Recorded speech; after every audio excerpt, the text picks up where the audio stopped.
कब से ये काम कर रहे हैं आप बाइक्स का और कौन-कौन सी बाइक तैयार करते हो और कितना टाइम लगता है बाइक तैयार करने में? कितने साल से ये काम कर रहे हो उसके बारे में बताओ? मुझे सर अप्रोक्स जो है 11 से 12 साल जो अभी हो गए हैं। 2011-12 में मैंने ये स्टार्ट किया था। पहले अपनी बाइक्स जो हैं कि फिर फ्रेंड्स की करी। तो जैसे सोशल मीडिया पे जैसे पोस्ट किया तो बड़े सारे ऑर्डर्स फिर आने लगे। उनको शॉर्टलिस्ट करके जैसा जो हम कर सकते थे स्टार्टिंग में वो किया। और अभी तो ऑलमोस्ट कि सभी कंपनीज़ के जो जो प्रीमियम सेगमेंट उनके रहते हैं, फ्लैगशिप मॉडल जो रहते हैं, जैसे हार्ले डेविडसन में सीवीओ सीरीज़ आती है, सुजुकी वगैरह के हायाबुसा रहते हैं, यामा के R1 सीरीज़ रहती हैं। ऑलमोस्ट सभी बाइक्स हम जो हैं कर चुके हैं।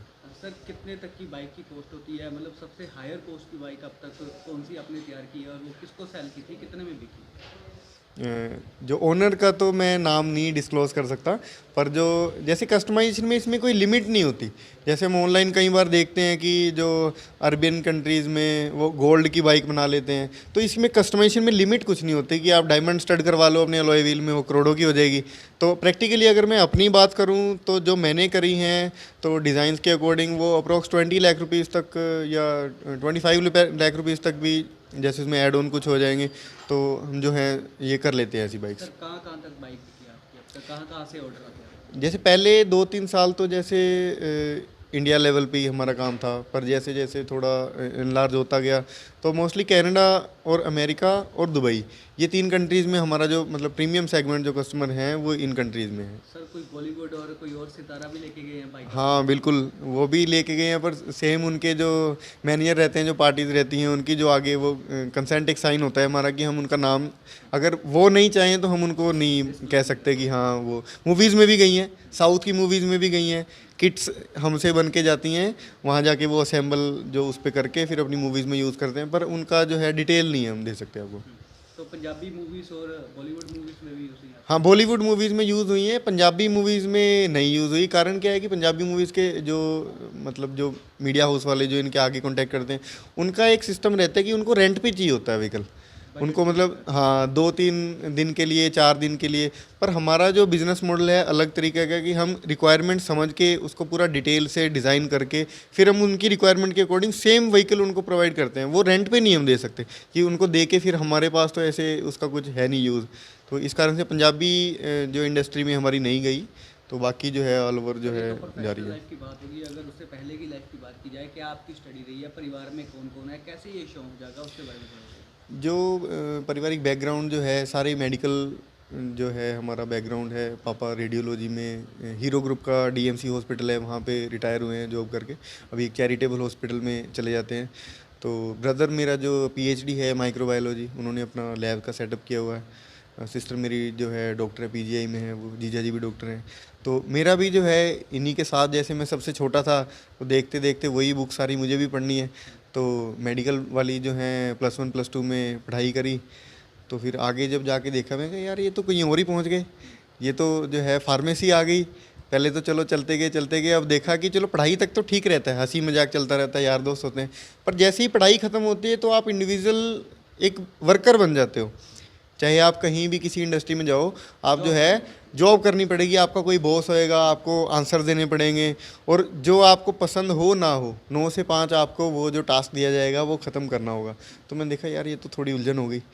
तो लास्ट सेमेस्टर जो है मैंने मतलब एक ट्रिकी वे में उसको जो है मैंने, जो मेरे एग्ज़ाम होने थे वो मैंने ड्रॉप कर दिए कि भाई मैं तो, मेरे तैयारी नहीं है या मेरा एग्ज़ाम में बीमार हो गया। मैं क्या पहले देखें कि ये जो चीज़ें करने लगे हैं हम, कि कस्टम बाइक्स का मैं सोच रहा हूँ, तो प्रैक्टिकली ये है क्या कि 6 महीने ही बर्बाद होएंगे, चलो 6 महीने बाद दोबारा पेपर दे दूंगा, एक बार इसको देख लेते हैं क्या। तो मैं सारी जो है वर्कशॉप जो पंजाब में थी या दिल्ली में भी थी, मैं देखने गया। मैंने देखा कि यार जो मैं चीज़ सोच रहा हूँ, जो हम टीवी में देखते हैं, ये तो उनके आसपास भी नहीं है। मतलब ये नकलें मार रहे हैं कि उसका नकली बना दिया, कि उसको रॉयल इनफील्ड को हार्ले डेविडसन बना दिया, बजाज को ये ऊपर चेपा मार दिया। तो इस टाइप का था वो। तो मुझे वो लगा कि यार इसमें स्कोप है काम में, जो मैं जिस लेवल का मैं सोच रहा हूँ करने का। तो फिर मैंने अपनी वर्कशॉप जैसे स्टार्ट करी, छोटी सी वर्कशॉप। मेरी सिस्टर ने मेरे को हेल्प किया था, तभी 18,000 रुपीज़ उन्होंने मुझे दिए थे। मैंने 18,000 से वो टूल बाय किए। मेरे पास पहले से कुछ भी नहीं था, कोई टूल, एक कहते हैं कि 10 नंबर का चाबी स्प्रैकेट जो ये है, ऐसा भी कुछ नहीं था। सब चीज़ें मैंने उनसे ख़रीद के, पहला ऑर्डर आया मुझे गुजरात से, तो मैंने उनसे जो है आधा जो पेमेंट का 1.5 लाख रुपए का मेरा जो एक वो हुआ था, उससे मैंने आधा टूल ख़रीदा। 1,000 रुपये महीने पे मैंने एक वर्कशॉप रेंट पे ली थी, छोटा सा कमरा एक जो है वो लिया था। फिर नेक्स्ट वो जो उसको प्रोसेस होता गया बाइक, फिर मैंने उसको पोस्ट किया। तभी एक वेस्ट बंगाल से अभी मेरा बहुत अच्छा दोस्त बन गया, वो डेंटिस्ट है, तो उसने मुझे ऑर्डर किया। और ऐसे ऐसे जुड़ते गए, पोस्ट करते रहे, तो सारा टोटल जो है मैं श्रेय सोशल मीडिया को ही दूंगा। मेरी वर्कशॉप पे आज भी 10-11 साल हो गए, अभी भी कोई बोर्ड नहीं लगा हुआ। तो मतलब लोकल कस्टमर नहीं है मेरे साथ जो जुड़े हुए लोग, क्वालिटी ऑफ वर्क के कारण, जो ऑल ओवर वर्ल्ड ऐसे ही जुड़े हैं सोशल मीडिया से। तो फैमिली बैकग्राउंड पूरा डॉक्टर था, तो वो तो जी जी जी। लोगों का इलाज करते थे, ऑपरेशन करते थे, हाँ, आपने बाइक्स का मैं भी operation- 6-7 साल पहले मेरी जॉब ही चलती रही।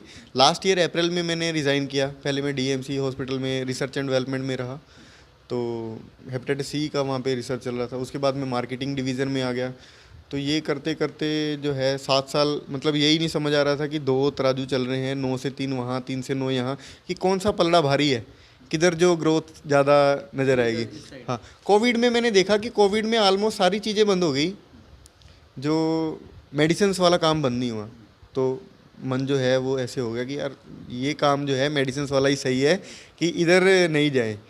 तो फिर जैसे ही कोविड ख़त्म हुआ, तो मार्केट में फिर से बूस्ट आना शुरू हुआ, क्योंकि जो ये चीज़ें मैं कर रहा हूँ ये ना लोगों की ज़रूरत नहीं है, ये शौक़ है।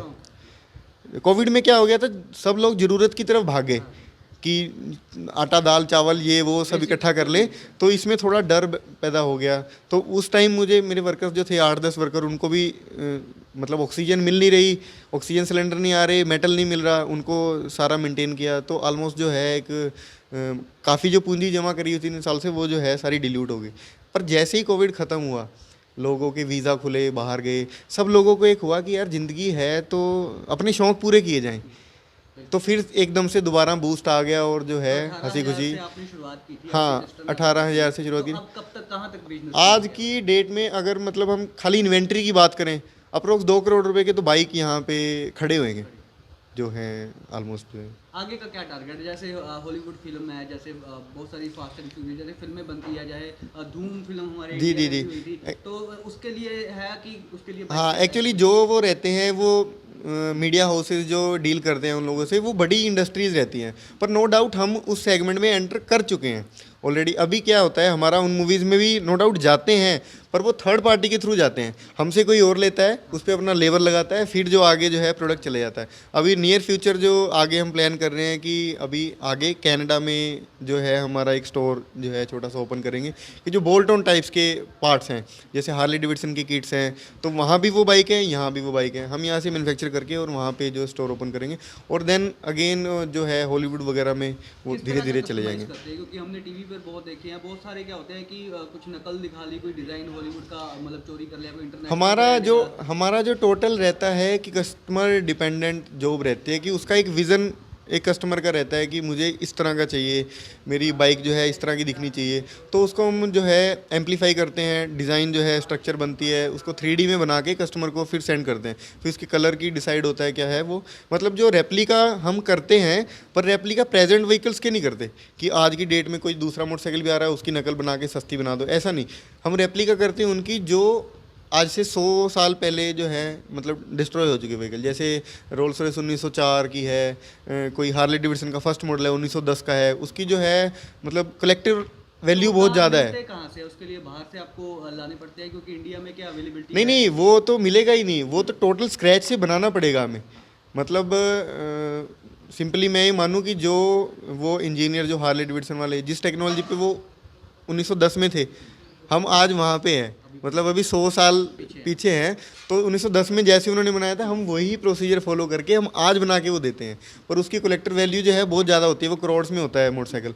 तो हमारे जो है वो 5-7 लाख 10 लाख में, या ज़्यादा से ज़्यादा मानो तो 1/2 जो प्राइस है उसमें हम वो बना के म्यूज़ियम्स में भी गए हैं, वो उनको ऐसे प्रेजेंट करते हैं कि ये ओरिजिनल है, पर वो जो है हमारे बनाए हुए हमें पता है तो वो थर्ड पार्टी के थ्रू गए हैं तो वो किसी भी तरह से उसको प्रेजेंट कर सकते अच्छा, हैं। लुधियाना को माना जाता है कि लुधियाना में बड़े शौकीन रहते हैं, क्योंकि कहते हैं कि जब भी पहले कोई लग्जरी गाड़ी आती है तो पहले लुधियाना में वो निकलती जी, जी, है। जी, जी। तो लुधियाना के कस्टमर कैसे हैं? लुधियाना में कितनी बाइक अब तक बिकी हैं? तो लोग कैसा इंटरेस्ट ले रहे हैं, खास करके अगर सिर्फ पंजाब को लेकर हम पर्टिकुलर मार्केट की बात करें? जो मेरा प्राइम सेगमेंट है वो पंजाबीज़ ही हैं, क्योंकि पंजाबीज़ जो हैं खुला खाना खुला रहना उस टाइप का चलता है। पर जो है यहाँ पे एक सबसे मेन इशू है कि लीगल नहीं होते ये व्हीकल्स। तो जो एक मतलब 10-20% जो कस्टमाइज़ करते हैं वो यहाँ लोकल रहते हैं, बाकी मोस्ट ऑफ द कस्टमर जो हैं उनको अपने अदर कंट्रीज़ जो कनाडा अमेरिका जो हैं उधर लेके जाते हैं। तो हाँ, पंजाब का एक बड़ा सेगमेंट है जो मेरा कस्टमर है, पर मेन वही है कि तो अपील करेंगे आप पंजाब सरकार के, जैसे आप बाइक्स तैयार कर रहे हैं तो आपको भी कहीं ना कहीं अथॉरिटी दी जाए तो आपके, ताकि जो बाइक्स है वो नहीं, ये कई बार जैसे ये बात हो चुकी है जो इंडियन अथॉरिटीज़ है ना, हमारा जो ग्रुप है कस्टमाइज़र्स का वो कर चुका है। इसमें ऐसा हो सकता है कि क्योंकि कुछ जो कस्टमाइज़र है ना वो अच्छा काम नहीं करते, वो ऊटपटांग, सेफ्टी हाँ, वगैरह की वो वजह से। उसको या तो उनको जानकारी नहीं होती कि किस तरह करना है, या पैसे के लालच के कारण वो उसको मोटरसाइकिल को ऐसा बना देंगे कि उसको चलाने में डर लगेगा, और जो एक बार चला लेगा वो अपनी 10 पुश्तों का कह के मरेगा कि भाई मॉडिफाई मत करवाना और जो मर्जी करवा ले। तो एक अथॉरिटी ऐसी होनी चाहिए कि ताकि जो इनोवेशन कुछ हो रही है वो वहाँ पे जाके उसको टेस्ट करवा सके, कि अगर गवर्नमेंट को लगे कि हाँ ये वेरीफाइड है, ये सही है, सारी चीज़ें सही हैं, तो उनको जो एक प्रॉपर फाइन या फीस एक स्ट्रक्चर बना दो कि आप 50,000 रुपीज़ आप डिपॉजिट कराओ, अपना बाइक जो है वेरीफाई कराओ, सब कुछ सही है, गवर्नमेंट को भी 50,000 मिल गया, और जो कस्टमाइज़ करा रहा है 8-10 लाख रुपए में वो खुश होकर देगा कि 50,000 जो है गवर्नमेंट को दे के मैं इसको वेरीफाई करवा सर लूँ। मेरा आखिरी सवाल है, आपकी गैरेज में एक छोटा सा बाइक खड़ा है तो उसका क्या कॉन्सेप्ट है? वो किसी बच्चे के लिए बनाया गया है हाँ, या वो सिर्फ एक मॉडल तैयार किया वो है? मेरे बेटे के लिए बनाया था, उसका सेकंड बर्थडे था तभी। अब जो है 3-4 साल उसको हो गए, अब वो बाइक मतलब पीछे छुट्टियां हो गई थी, कोविड हो गया था तो बंद कर दिया था कि नहीं तूने बाहर नहीं जाना। अब उसको दोबारा बैटरी चार्ज करनी है, व्हील्स बड़े करके अब उसको दोबारा से लेके जाना है मैंने घर पे।